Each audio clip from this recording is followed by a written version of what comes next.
Hello, welcome back to my continuation of the Five Nights of Halloween. Tonight we will be looking at the movie Dagon.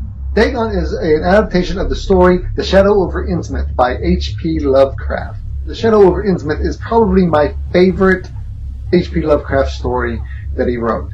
In my personal opinion, I think Dagon is a pretty good adaptation of the story.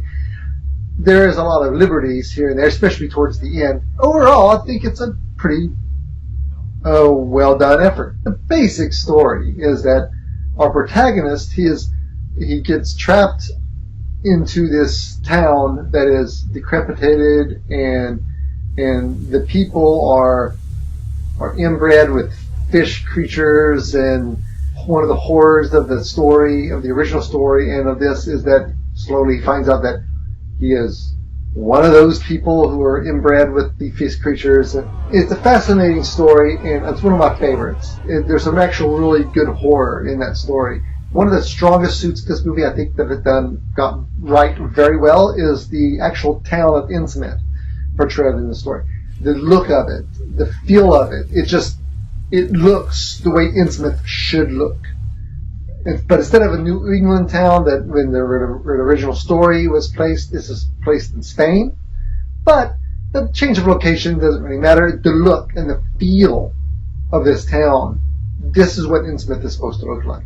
I have no doubt. It looks grimy. It looks disgusting. It looks like it's falling apart.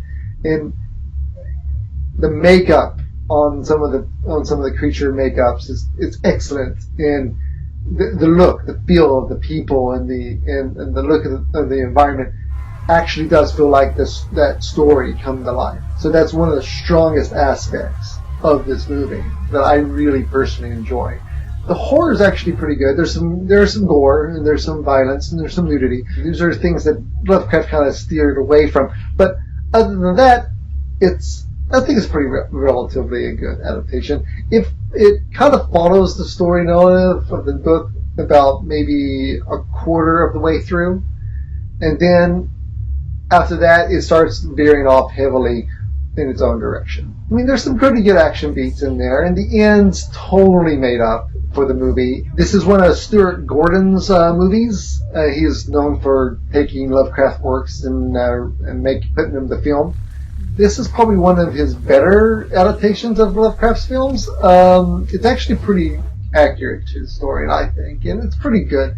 It's not as good as Reanimator. I think that's probably the best adaptation story that he did. I will get to Reanimator one of these days. But Dagon is a pretty good, solid entry into Lovecraftian films. With that, I think it's a really good film, and I really think you would enjoy it. And it's a good horror film altogether, and it's just enjoyable. And with that marks the end of my 5 Nights of Halloween, and I'll hope to see you again in a couple of weeks when I release another video. I'll see you then.